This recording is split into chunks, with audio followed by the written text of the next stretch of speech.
సజీవ వాహిని ఇది సత్య ప్రకాశిని. సజీవ వాహిని ఆదివారపు ఆరాధనకు విచ్చేసినటువంటి దేవుని బిడ్డలందరికీ కూడా మన ప్రభువును అద్వితీయ నాథుడైనటువంటి యేసుక్రీస్తు అతి పరిశుద్ధ నామములో శుభములు వందనములు తెలియజేస్తున్నానండి. Shalom. Greetings in the great and awesome name of our Lord and Savior Jesus Christ. Welcome to సజీవ వాహిని ఈవినింగ్ వర్షిప్. ఈరోజు ఆదివారపు ఆరాధనలో మరి మనం యాహ్వే రాఫా అనేటువంటి దేవుని ప్రశస్తమైన నామముని ధ్యానించుకోవడానికి ముందుగా ప్రార్థన చేసుకుందాము. అందరి తలలు వచ్చి ఏకీభవించండి. ఈ రోజు వాక్యం ద్వారా మరి దేవుడు మనందరిని ఆశీర్వదించబోతున్నారు. వాక్యాన్ని పంపి బాగు చేసిన గొప్ప దేవుడు. ఆయన వాక్కు మీ దగ్గరకు వస్తుంది కాబట్టి మరి చాలా శ్రద్ధగా వాక్యాన్ని ఆలకిస్తున్న దాని కొరకు మన హృదయాలను ఆయత్తపరచుకోవడానికి ప్రార్థన చేసుకుందాం.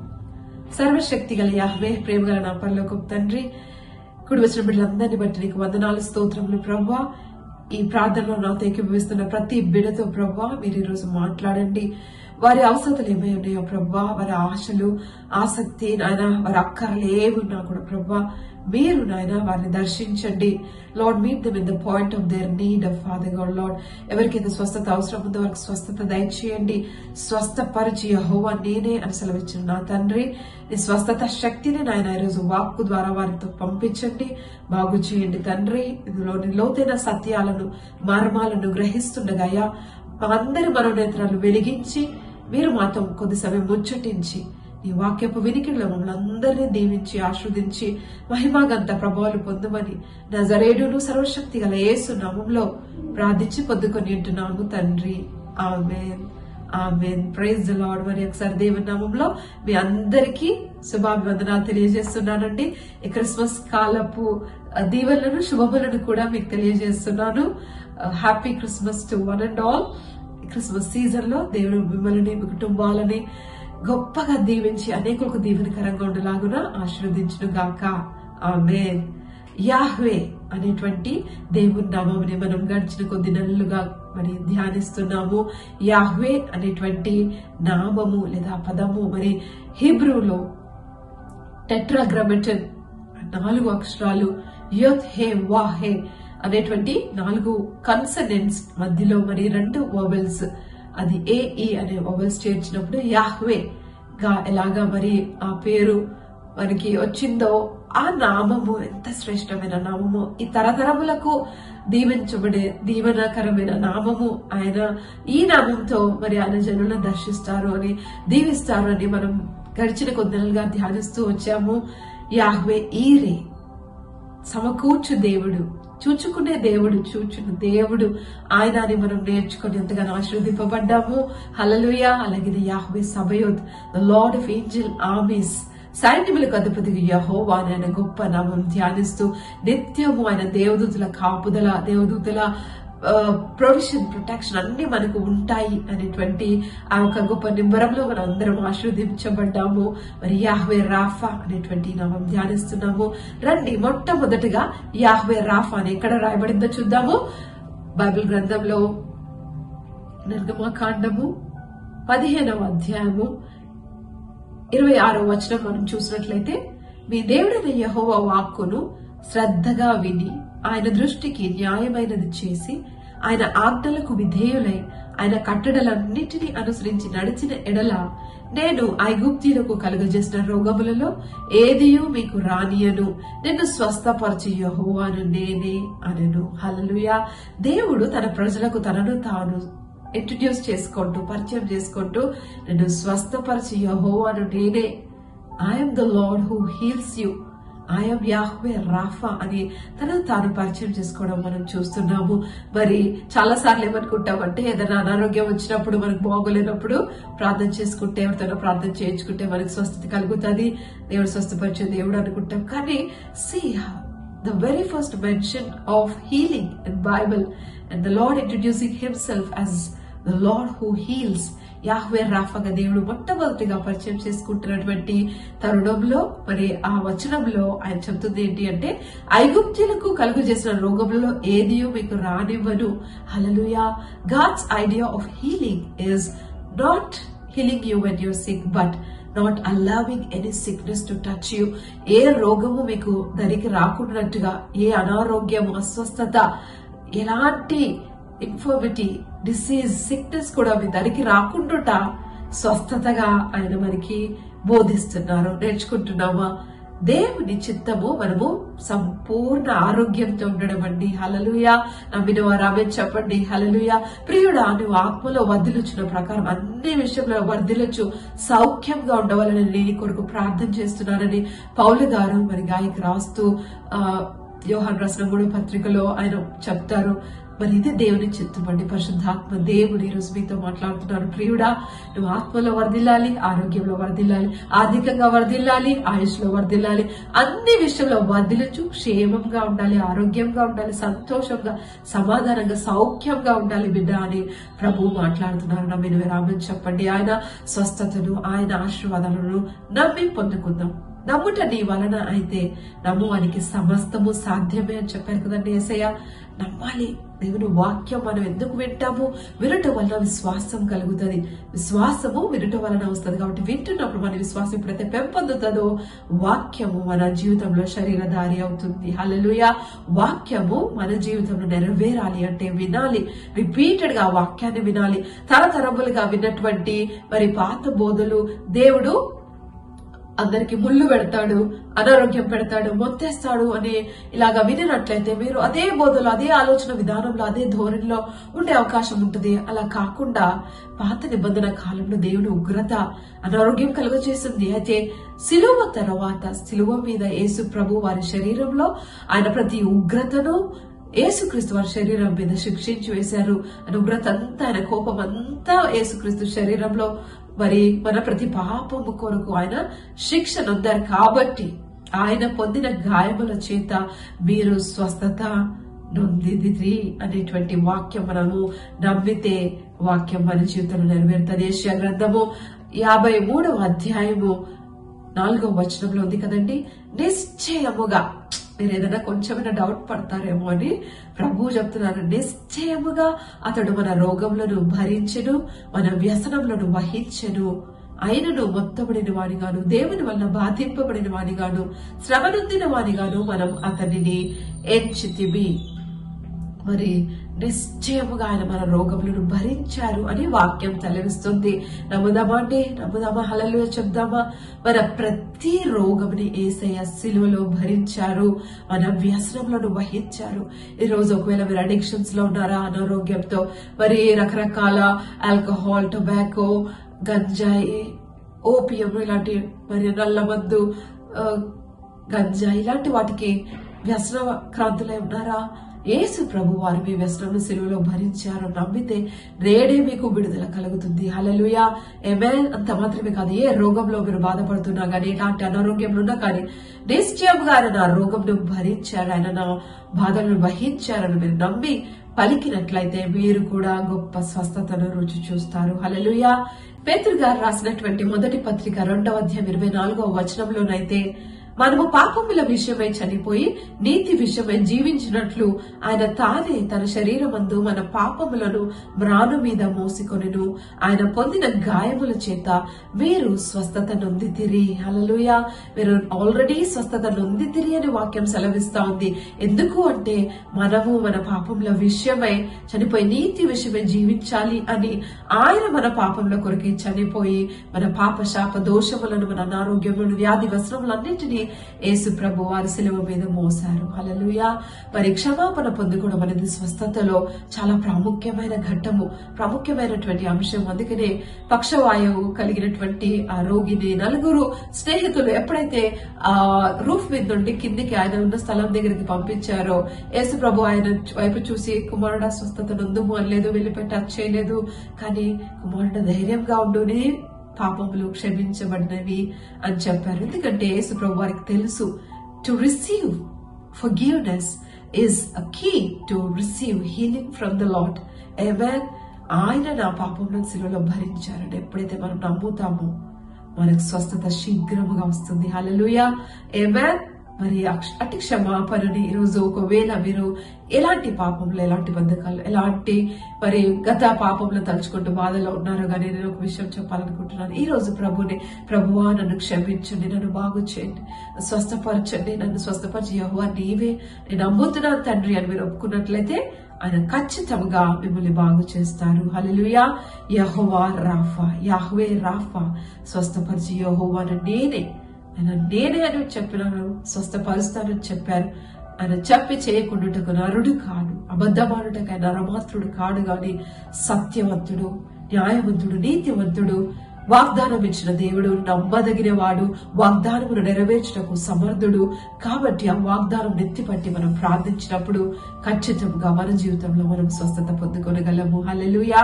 దేవుని వాక్యము ఇర్మియా గ్రంథము 17వ అధ్యాయం 14వ వచనంలో మనకు తెలియజేస్తుంది ఏంటంటే, యెహోవా నీవు నన్ను స్వస్థపరచుము, నేను స్వస్థతనందుదును, నన్ను రక్షించుము, నేను రక్షింపబడుదును, నీవే నేను స్తుతించుటకు కారణభూతుడు. హల్లెలూయా. నేను నిన్ను స్తోత్రించుటకు నీవే కారణభూతుడు. ఎందుకంటే నువ్వు స్వస్థపరిస్తే నేను స్వస్థపరుస్తానయ్యా, నువ్వు నన్ను రక్షిస్తే నేను రక్షింపబడతాను అనేటువంటి మరి ఇర్మియా వాక్కుల ద్వారా మనకు అర్థమయ్యే విషయం ఏంటంటే, స్వస్థత దేవుని నుండి వస్తుంది, రక్షణ దేవుని నుండే కలుగుతుంది. అలాగనే మన మందులు వేసుకోవద్దా, మరి మందుల ద్వారా బాగవదా అంటే there is a standard, there is a higher level of healing that only God can give. Hallelujah. ఈరోజు మన మందులు వాడితే తత్కాలికంగా తగ్గుతుంది, మళ్ళీ ఏదో ఒకటి వస్తుంది, లేదా దాని వల్ల ఇంకా ఎక్కువ కాంప్లికేషన్ వచ్చే అవకాశం ఉంటుంది. మందుల్లో ఎన్నో సైడ్ ఎఫెక్ట్స్ ఉంటాయి. మరి కొన్ని వ్యాధులకు మందులు ఉంటాయి, కొన్ని వ్యాధులకు మందులు ఉండవు. కానీ దేవుడి నుండి వచ్చేటువంటి స్వస్థత మరి అది ఎంతో అత్యున్నతమైనది. హల్లెలూయా. అది శ్రేష్టమైనది. అది ప్రతి వ్యాధిని, ప్రతి వ్యసనం, ప్రతి రోగమును, ప్రతి అనారోగ్యమును బాగు చేయగలిగిన గొప్ప స్వస్థత. యేసు ప్రభు వారి గాయముల నుండి, ఆయన గాయపడ్డ హస్తం నుండి వచ్చే స్వస్థత ఇంకా ఎంతో ఉన్నతమైనది అనేటువంటి విషయాన్ని మీకు జ్ఞాపకం చేస్తున్నాను. హల్లెలూయా. సిస్టర్, మనిషి అన్నాక ఏదో ఒక అనారోగ్యం వస్తూ ఉంటది, పోతూ ఉంటది కదండి. ఆ రోగం లేదు ఎవరికండి, ఇవాళ రేపు ప్రతి ఒక్కరికి ఏదో ఒక అనారోగ్యం ఉంటూనే ఉంటుంది కదండి. జబ్బులు లేని వాళ్ళు ఎవరు ఉంటారండి? చిన్న చిన్న అనారోగ్యాలు వస్తూ ఉంటే పోతూ ఉంటాయి కదండి. మరి ఇలాంటి ఆలోచనలో ఉన్నారా? దేవుని స్వస్థతలోని లెవెల్ ఏంటి? దేవుని చిత్తంలో స్వస్థత అంటే ఏంటి? ఎలాంటి స్వస్థత ఆయన బిడ్డలు కలిగి ఉండాలి అని ప్రభు ఆశపడుతున్నారో చూద్దాము. యెషయా గ్రంథం 33వ అధ్యాయం 24వ వచనంలో బైబిల్ ఈ విధంగా చెప్తుంది, నాకు దేహంలో బాగోలేదని అందులో నివసించు వాడెవరును అనడు, దానిలో నివసించు జనుల దోషము పరిహరింపబడును. హల్లెలూయా. నాకు దేహంలో బాగోలేదు అనేవాడు ఒక్కడి కూడా ఆయన రాజ్యంలో, ఆయన సంఘంలో, చర్చ్ లో ఒక్కరు కూడా సిగ్గా ఉండరు. చర్చ్ అంటే నో సిక్ జోన్ అనేది దేవుని వాక్యం ఇక్కడ మనకు బోధిస్తా ఉన్నది. హల్లెలూయా. దేవుని చిత్తం మనము ఎప్పుడు ఆరోగ్యంగా, ఆనందంగా, ఆశీర్వదింపబడి అన్ని విషయంలో వర్ధిల్లటము దేవుని చిత్తము. హల్లెలూయా.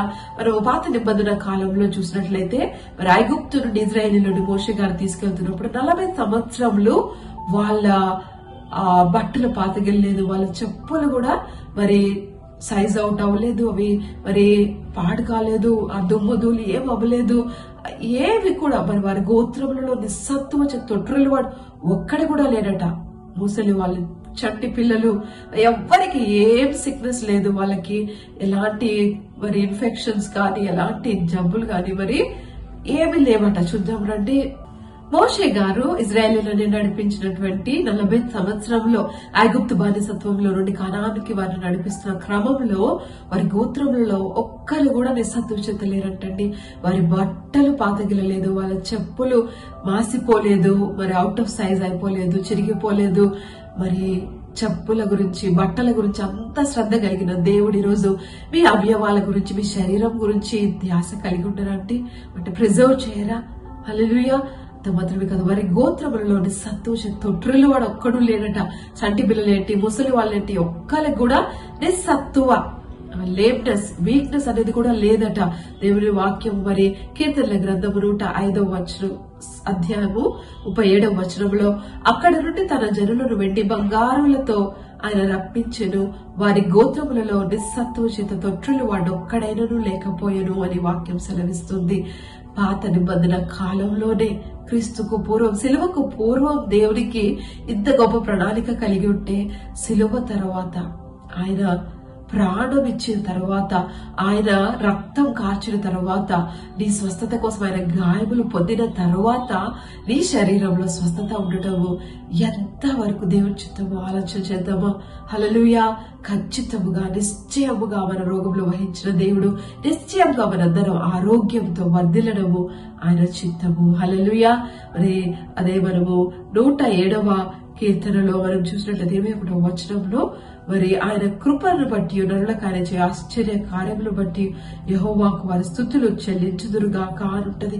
ఆయన చేసిన స్వస్థతల కొరకు, ఆయన చేసినటువంటి గొప్ప కార్యముల కొరకు మనం ఎన్నటికి దేవునికి స్తుతించబద్ధులమై ఉంటున్నాము. మాత్రమే కాదు, 19వ వచనంలో, కష్టకాలమందు వారి యెహోవాకు మొరపెట్టిరి, ఆయన వారి ఆపదల నుండి వారిని విడిపించెను. ఆయన తన వాక్కుని పంపి వారిని బాగు చేసెను. ఆయన వారు పడిన గుట్టలో నుండి వారిని విడిపించెను. హల్లెలూయా. దేవుని వాక్యం చెప్తుంది, వారు మొరపెట్టినప్పుడు మరి ఆయన వారి ఆపదల నుండి విడిపించారు. అంత మాత్రమే కాదు, ఆయన వాక్కును పంపి బాగు చేసినట్టుగా దేవుని వాక్యం సెలవిస్తుంది. దేవుని వాక్యము మన జీవితంలోకి వస్తుందంటే స్వస్థతను మనకి తీసుకొని వస్తుంది. హల్లెలూయా. హల్లెలూయా. దేవుని వాక్యంలో స్వస్థత శక్తి ఉంది. అందుకనే మరి సామెతల గ్రంథంలో మనం చూస్తాము, 4వ అధ్యాయం 20వ వచనంలో, నా కుమారుడా నా మాటలను ఆలకింపుము, నా వాక్యములకు నీ చెవి యొగ్గుము. దేవుని వాక్యము మనకి వస్తున్నాము, దానికి చెవి యొగ్గి ఆలకించాలట. మనం ఎప్పుడైతే చెవి యొగ్గి ఆలకిస్తామో, శ్రద్ధతో దేవుని వాక్యం వింటామో, వాక్యం ఎలా ఉంటుంది? 21వ వచనంలో చూస్తే, మరి నీ కన్నుల ఎదుట నుండి వాటిని తొలగిపోనీయకము, నీ హృదయమందు వాటిని భద్రం చేసుకొనుము అని వాక్యం సెలవిస్తుంది. మరి ఆ వాక్యం మనం రాసుకొని మన వాల్స్ మీద పెట్టుకోవాలి. అక్కడిక్కడ మన మరి స్క్రీన్ సేవర్స్ గా మనం ఎప్పుడు చూసేటువంటి విధంగా ఆ స్వస్థత వాక్కులను మనం పెట్టుకోవాలి. కన్నుల ఎదుట నుండి తొలగిపోకుండా మనము జాగ్రత్త చేసుకోవాలి. అలాగే మన హృదయంలో నుండి అది అపాధి దొంగిలించకుండా ఆ స్వస్థత వాక్యంను జాగ్రత్తగా భద్రపరచుకోవాలి. మన కన్నుల ఎదుట ఉంచుకోవాలి, మన హృదయంలో భద్రపరచుకున్నప్పుడు. మరి 22వ వచనం చెప్తుంది, దొరికిన వారికి అవి జీవమును, వారి సర్వ శరీరములకు ఆరోగ్యమునిచ్చును. హల్లెలూయా. దేవుని వాక్యము మన సర్వ శరీరానికి ఆరోగ్యమట.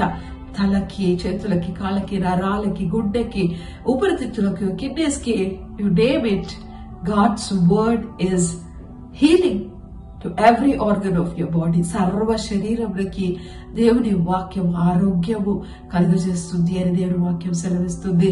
మరి ఇట్టి ఆరోగ్యం ఇచ్చే వాక్యం మనం నిత్యము ధ్యానించాలి. మనము వాక్కుని పంపి దేవుడు బాగు చేస్తారనే ఆశతో, ఆసక్తితో, with expectancy, when we wait on the Lord for healing, surely he will heal your disease. Hallelujah. నిశ్చయముగా ఆయన మన రోగములను, మన వ్యాధులను, వ్యసనములను స్వస్థపరుస్తారు. యెహోవా రాఫా, స్వస్థపరచు యెహోవా మరి ఖచ్చితంగా స్వస్థపరుస్తారు. ఆమేన్. మరి కొంతమంది అనే విషయం ఏంటంటే, మరి దేవుడు కొన్ని వ్యాధులు స్వస్థపరుస్తారండి, అన్ని బాగు చేయరు. పౌలు గారికి ఒక ముళ్ళు పెట్టారు కదండి అంటారు. పౌలు గారికి ఆయన గొప్ప దర్శనములు కలిగి అంత గొప్ప సువార్తని మరి అన్నిల కోసం తీసుకొచ్చి గ్రేట్ రెవల్యూషన్ ఆయన వర్ధిల్లుతున్నప్పుడు అత్యధికంగా ఒప్పకుండా ఆయన శరీరంలో ముళ్ళు పెట్టబడింది. బహుశా అది ఐకి సంబంధించినటువంటి వ్యాధి, ఒక క్రానిక్ కంజంక్టివైటిస్, గ్లోకోమా అనే దయ ఉంటది అని బైబిల్ పండితులు చెప్తారు. ఒక వ్యాధి వచ్చినప్పుడు మరి ఆయన ముబారు దేవుడికి మొరపెడితే దేవుడు ఏమన్నారు? వెళ్ళు పోలో, ఇది బాగా చేయను అన్నారా? నా కృప నీకు చాలును, బలహీనత యందు నా శక్తి పరిపూర్ణమవుతుంది అని దేవుడి వాక్యంలో చెప్పినారు కదండి. మరి ఈ రోజు మీ బలహీనత ఏదైనా ఆయన శక్తి మీ బలహీనతలో పరిపూర్ణం చేయబడుతుంది నమ్ముదాం. హల్లెలూయా. ఆమేన్. అంతేకాని దేవుడు బలహీనత ఉంచుకోబిడ్డా, అలాగా బలహీనతను బట్టి నన్ను స్తుతించి బిడ్డా అని చెప్పడు. ఆయన ఇచ్చే స్వస్థతను బట్టి స్తుతించాలి అని చెప్పి ఖచ్చితంగా ఒకవేళ ఇన్స్టాంట్ మిరకల్ జరగవచ్చు, కొన్నిసార్లు ఒక సమయం పట్టొచ్చు, అయినప్పటికీ కూడా ఆయన బాగు చేస్తారనే నమ్మకంతో ఆయన స్తుతించాలి. హల్లెలూయా. విశ్వాసంతో మనము దేవుని ఆయన ఇచ్చే స్వస్థతను బట్టి, ఇచ్చిన స్వస్థతను బట్టి, ఇచ్చిన ఆరోగ్యం బట్టి, ఇచ్చిన ఆయుష్ను బట్టి, ఇచ్చిన మేలులన్నిటిని బట్టి ఆయనను స్తుతించబద్ధులమై ఉన్నాము. హల్లెలూయా. కాబట్టి మరి బలహీనతలో ఆయన బలము పరిపూర్ణం అవుతుంది. కాబట్టి ఏ అనారోగ్యం ఏ బలహీనత ఉన్నా ప్రభువా నీ శక్తిని ఈ బలహీనత పరిపూర్ణం చేయండి, స్వస్థత పరచండి అనే విశ్వాసంతో మనం దేవుని అడగాలి. ఒక ప్రశ్న అడగాలనుకుంటున్నాను. మీలో ఎంతమంది మీ చిన్న బిడ్డలకి ఒక రోగం పెట్టాలని ఆశపడతారు? మీ కుమార్తెలకు అయ్యో ఏంటి సిస్టర్ అలా అంటారు, ఎవరంటే అంత కసాయి తల్లిదండ్రులు అంటారు. మరి దేవుడు ఎంత మంచి తండ్రి కదా, ఆయన బిడ్డలకు అనారోగ్యం ఇస్తాడా? అపవాది అబద్ధికుడు, వాడు దొంగతనం చేయడానికి, నాశనం చేయడానికి, హత్య చేయడానికి వచ్చే రోగములను, వ్యాధులను, వ్యసనాలు అన్ని పెడతాడు. పెట్టి దేవుడే ఇచ్చాడని చెప్తారు. కానీ అది అబద్ధము. గొర్రెలకు జీవం కలుగుటకు, అది సమృద్ధిగా కలగడానికి యేసు ప్రభు వారి లోకంలోనికి వచ్చారు. నేను ఆరోగ్యంగా ఉండాలని, ఎల్లప్పుడూ ఆత్మల వర్ధించు, అన్ని విషయాల వర్ధిల్లని ఆయన చిత్తమై ఉన్నది. హల్లెలూయా, ఆమేన్. మరి యేసయ్య స్వస్థపరిచే దేవుడు. ఆయన సిలువలో మన వ్యాధులను భరించారు. సిలువకు ముందే ఇజ్రాయేలీలో మరి ఆయన దగ్గరికి వచ్చిన ప్రతి ఒక్కరిని బాగు చేసినట్టుగా దేవుడి వాక్యంలో రాయబడింది. మత్తయి రాసిన సువార్తలు 4వ అధ్యాయం 24వ వచనం మనం చూసినట్లయితే, ఆయన కీర్తి సిరియా దేశం అంతటా వ్యాపించెను. నానా విధములైన రోగముల చేతను, వేదనల చేతను పీడింపబడిన వ్యాధిగ్రస్తులను అందరినీ, దయ్యం పట్టిన వారిని, చాద రోగులను, పక్షవాయువు గల రోగులను వారు ఆయన ఎదుగు తీసుకుని రాగా ఆయన వారిని స్వస్థపరచెను. హల్లెలూయా. Whatever be the sickness, అది physical sickness, mental sickness, spiritual sickness, ఏ డైమెన్షన్ లో ఏ అనారోగ్యం ఉన్నా ఎవరు యేసు దగ్గరికి వచ్చారో వారు స్వస్థత పొందారు. హల్లెలూయా. ఈ రోజు నువ్వు యేసు దగ్గరికి వచ్చినట్లయితే ఏ వ్యాధులు ఉన్నా కానీ, అది మానసికమైన, ఆత్మీయమైన, శారీరకమైన అనారోగ్యమా, దీర్ఘకాల రోగమా, అల్పకాల రోగమా, అది ఆటోఇమ్యూన్ డిసార్డరా, అది మరి ఇన్ఫెక్షన్స్ డిసీజా, ఏది అయినప్పటికీ, మెటబాలిక్ డిసీజా, ఏ వ్యాధి అయినప్పటికీ కూడా మరి ఆయన స్వస్థపరుస్తారు. యెహోవా రాఫా, యాహ్వే రాఫా ఈ రోజు మిమ్మల్ని స్వస్థపరచడానికి సిద్ధంగా ఉన్నారు. స్వస్థత పొందుకోవడానికి మీరు సిద్ధంగా ఉన్నారా? వీళ్ళ విశ్వాసం పొందుతుందా? ఆయన వాక్కును వింటుండగా, అవును ఆయన నన్ను స్వస్థపరిచే యెహోవా యాహ్వే రాఫా, నన్ను స్వస్థపరచు తండ్రి అని మొరపెడుతున్నారా? ఆమేన్. స్వస్థతను పొందుకోవడానికి మరి మార్గం ఏంటి అంటే ఆయనకు మొరపెట్టాలి. హల్లెలూయా, ఆమేన్. మనం దేవునికి మొరపెట్టినప్పుడు, ప్రార్థించినప్పుడు మరి ఆయన మన వ్యాధులను బాగు చేస్తారు అని దేవుని వాక్యం సెలవిస్తుంది. మనం ఎప్పుడైతే మన వ్యాధుల్లో, వచనాల్లో ప్రభువా అని ఆయనకు మొరపెడతామో, నాకు మొరపెట్టుకు నేను నీకు ఉత్తరం ఇస్తాను, నువ్వు గ్రహింపలేని గొప్ప సంగతులను, గూఢమైన మర్మాలు నీకు తెలియజేస్తాను, ఉత్తరం ఇస్తాను అని ఇర్మియా గ్రంథం 33వ అధ్యాయం 3వ వచనంలో మరి ప్రభువు సెలవిచ్చినారు కదండి. ప్రార్థిస్తే ఖచ్చితంగా ప్రార్థనకు సమాధానం ఇచ్చే దేవుడు, ప్రతిఫలం ఇచ్చే దేవుడు, మనం అడిగిన వాటికంటే, ఊహించిన వాటికంటే అత్యధికముగా మనకు అనుగ్రహించే దేవుడు ఆయన. మనం స్వస్థపరచమని ఆయనకు మొరపెట్టినప్పుడు ఖచ్చితంగా ఆయన మన మొర విని మనల్ని బాగు చేస్తారు. మరి కొన్ని రోగములకు మాత్రమే కాదు కానీ మనము మరి కీర్తన గ్రంథము 103వ అధ్యాయంలో మనం చూస్తే మరి అక్కడ దేవుని వాక్యంలో ఏమనుందంటే, he heals all the disease అంటారు. మరి ఆయన నా ప్రాణమ యెహోవాను సన్నిధించుము, నా అంతరంగమున్న సమస్తమైన పరిశుద్ధనామమును సన్నిధించుము, నా ప్రాణమ యెహోవాను సన్నిధించుము, ఆయన చేసిన ఉపకారంలో దేన్ని మరవకుము. అక్కడ వరకు మనము జనరల్ గా ప్రార్థనలు అన్ని అయ్యాక ముగిస్తాము. తర్వాత వచనాలు మనం చూసినట్లయితే, ఆయన నీ సంకటములన్నింటినీ కుదుర్చువాడు అని మరి ఇంగ్లీష్ లో చూస్తే he heals all your disease అంటాడు. నీ పాపములన్నింటినీ క్షమిస్తాడు, ఆయన నీ వ్యాధులన్నింటినీ బాగు చేస్తాడు. 1, 2 కాదండి, కొన్ని మాత్రమే కాదండి, కొందరిని మాత్రం కాదండి. ఆయన పక్షపాతి కాదండి. ఆయన శక్తికి పరిమితి లేదండి. అపరిమితమైన తన శక్తిని బట్టి, ఆయన స్వస్థత శక్తిని బట్టి ప్రభు అందరినీ అన్ని వ్యాధుల నుండి స్వస్థపరచడానికి శక్తివంతుడైనాడు. కాబట్టి నా మీరు వారు హల్లెలూయా చెప్పండి. ఈరోజు మరి ఆఖరిగా చేసుకున్న ప్రార్థనలోకి వచ్చి మీరు కూడా మీ వ్యాధుల నుండి స్వస్థత పొందాలి అని ప్రభు ప్రేమను బట్టి నేను మిమ్మల్ని బ్రతిమాలుతున్నాను. మరి అనేక వాక్యాలు మనం ధ్యానించాము. దేవుడు స్వస్థపరిచే దేవుడని మరి దేవుడి వాక్యం అనేక చోట్ల రాయబడి ఉంది. ఆయన నయమాను కుష్ఠ రోగంను స్వస్థపరిచారు. మరి జలోదర రోగం కలిగిన, చాంద్ర రోగం కలిగిన వారు, పక్షవాయువు గల రోగిని, రక్తస్రావం గల రోగిని, మరి అనేక రకములు, నడుమొగిన రోగిని, మరి ఇలాగా ఎన్ని అండి కదా. మరి అవన్నీ మన కొరకు ఒక ఎగ్జాంపుల్ గా రాయబడి ఉన్నాయి. వాళ్ళని స్వస్థపరిచే దేవుడు నన్ను కూడా స్వస్థపరుస్తాడు అని మనలో విశ్వాస పెంపొందడం కోసమే మరి అన్ని సువార్తలు, పత్రికలు, మరి దేవుని వాక్యము రాయబడి ఉంది. కాబట్టి అటు వాక్యముల ద్వారా మనము ఎంకరేజ్ చేయబడదాము. మరి విశ్వాసంలో మనము వర్ధిల్లి, విశ్వాసం పెంపొంది ఆయన నుండి మనం గొప్ప స్వస్థతను పొందుకుందాము. దేవుని వాక్యము 147వ కీర్తన 3వ వచనంలో చూస్తే, గుండె చెదిరిన వారిని ఆయన బాగు చేయువాడు, వారి గాయములను కట్టువాడు ఆయనే అనే యెహోవాను స్తుతించుడి. గుండె చెదిరిన వారిని బాగు చేయవాడు ఆయన, గాయములు కట్టే దేవుడు, బాగు చేయవాడు, స్వస్థత దయచేసి దేవుడు. మీ హృదయంలో ఈరోజు ఏ గాయం ఉంది, ఏ బాధ ఉంది, మీరు మర్చిపోలేని గత కాల వేదనలు మిమ్మల్ని మరి మీ గుండెని ఈరోజు ముక్కలుగా చేస్తున్నాయా, బద్దలు చేస్తున్నాయా, గాయములు రేపుతున్నాయా? ఈరోజు ఒక మంచి వార్తను మీకు తెలియజేస్తున్నాను. గుండె చెదిరిన వారిని బాగు చేసేవాడు దేవుడు. ఆయన బాగు చేయలేని రోగం లేదు, ఆయన కట్టలేని గాయం లేదు, ఆయన స్వస్థపరచలేని వ్యాధి లేదు. కాబట్టి ఈ రోజు నమ్మి మరి ఆయన వాక్యంను పొందుకొని, ఆ వాక్యంను విశ్వాసంతో ఎలుగెత్తి పలికి ప్రవచించి ప్రార్థించి స్వస్థతను పొందుకోవాలని ప్రభు ప్రేమను బట్టి మిమ్మల్ని అందరినీ నేను మరి బ్రతిమాల్చున్నానండి. మనం ఎప్పుడైతే ఇలాంటి లెవెల్లోకి వెళ్తామో సంఘం అంతా కూడా మంచి ఆరోగ్యంగా ఉన్నారనుకోండి, క్రైస్తవులకి ఏ వ్యాధి రాదు అని మెడిసిన్ బుక్స్ లో రాయబడాలి. కొన్ని సర్జరీ బుక్స్ లో, మెడిసిన్ బుక్స్ లో ఇలాగా కొన్ని వ్యాధుల గురించి చెప్తూ this disease is rare in juice అని ఉంటది, దిస్ ఇస్ జ్యూస్ అని కొన్ని వ్యాధులు ఇజ్రాయెల్లో కొన్ని రోగములు నిజంగా రావండి. హల్లెలూయా. అలాగనే మరి అన్ని వ్యాధుల నుండి మనం విడిపింపబడాలని, ఏ వ్యాధి రాని స్థితికి సంఘం వెళ్తే ఆలోచించండి. అంటే మెడిసిన్స్ బుక్స్ రాస్తారు కదా, ఇది క్రైస్తవులకి ఏ వ్యాధి రాదు, ఎగ్జామ్షన్ ఇది క్రైస్తవులో లేదు. ప్రతి వ్యాధి గురించి మాట్లాడుకుంటూ జనులు అంటారు క్రైస్తవులకి ఈ వ్యాధి రాదు అంటే ఎందుకో తెలియదు, unknown cause, but Christians are not affected అని రాస్తారు. ఇప్పుడు ఎంత మహిమ వస్తుంది చెప్పండి దేవునికి. హల్లెలూయా. ఆయన గాయములు వ్యర్థం చేయొద్దండి. మనం గాయముల నుండి వచ్చే రక్తంలో స్వస్థత శక్తి ఉంది. కాబట్టి ప్రార్థిస్తుండగా ఆయన స్వస్థత శక్తిని మనము రిసీవ్ చేసుకుందాము. స్వస్థత పొందుకొని, విడుదల పొందుకొని ఆయన నామాన్ని మహిమపరుస్తాము. దేవుడు అట్టి కృపను మనందరికీ దయచేయనుగా ఆమె ప్రార్థిస్తాం. తలలో వచ్చండి. సర్వశక్తి గల యావే ప్రేమ గల మా పరలోకపు తండ్రి, నీ ఘనమైన నామానికి వేలాది వందనాలు, స్తుతి స్తోత్రములు నాయన. గడిచిన కాలంలో అన్నిట్ల మాంసం కుదరగా కాపాడినందుకు వందనాలు. యాహ్వే రాఫా, స్వస్థపరిచి యెహోవా నేనే అని మీరు ఈరోజు మాకు మరి ఒకసారి జ్ఞాపకం చేస్తున్నారు అయ్యా.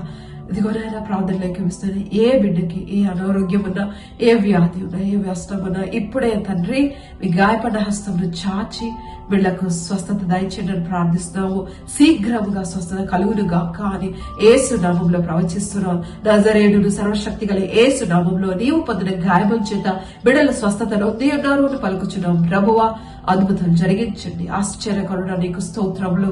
గొప్ప దేవ నీకు వందనాలు, స్తోత్రములు అయ్యా. నీవు బాగు చేయలేని రోగం ఏది లేదయ్యా ఈ భూమి మీద. నాయన నువ్వు స్వస్థపరచలేని వ్యాధి ఏది లేదు కనుక బిడ్డలందరికీ అంటే స్వస్థత దయచేసి వారి జీవితం ద్వారా వీరే మహిమాకంత ప్రభావాలు పొందుమని నజరేయుడు సర్వశక్తి గల యేసు నామములో ప్రార్థించి పొందుకొని ఉంటున్నాం తండ్రి. ఆమేన్, ఆమేన్. సజీవ వాహిని ఆదివారపు ఆరాధనకి ఎడతెగక మీరు విచ్చేస్తున్నందుకే, జాయిన్ చేస్తున్నందుకే, లేదా తర్వాత సమయంలో ఈ వీడియోస్ ని వింటూ బాగా ఆశీర్వదింపబడుతున్నాను నమ్మొచ్చు. సమస్త మహిమ ప్రభావము మన ప్రభువైన యేసుక్రీస్తు నామమునికి ఆరోపిస్తున్నామండి. హల్లెలూయా.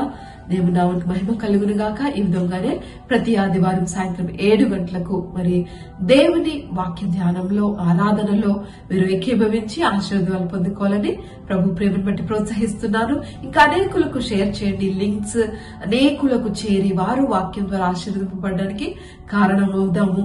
ఏమన్. అలాగే మరి వారియర్స్, కాంకరర్స్ ఇలాగా మరి ఇన్ఫినిట్ వర్షిప్ నెట్వర్క్ ద్వారా రిలీజ్ అవుతున్న వీడియోస్, మరి ఉదయకాలం ధ్యానాలు, ఇలాగ అనేక రకములుగా సజీవ వాహిని మినిస్ట్రీస్ ద్వారా, ఇన్ఫినిట్ నెట్వర్క్ ద్వారా మరి అనేక రకములైనటువంటి మరి వాక్య పరిచయం జరుగుతుంది. ఇవన్నిటి ద్వారా మీరందరూ దీవించబడాలి అని వీటిని మీరు మాక్సిమం యూటిలైజ్ చేసుకొని ప్రభు దీవెనలు పొందాలని మిమ్మల్ని అందరి ప్రేమపూర్వకంగా ఆహ్వానిస్తున్నాము. మరి ఒకసారి మీ అందరికీ క్రిస్మస్ శుభాకాంక్షలు తెలియజేస్తూ happy Christmas and happy new year to all. God bless you. Shalom.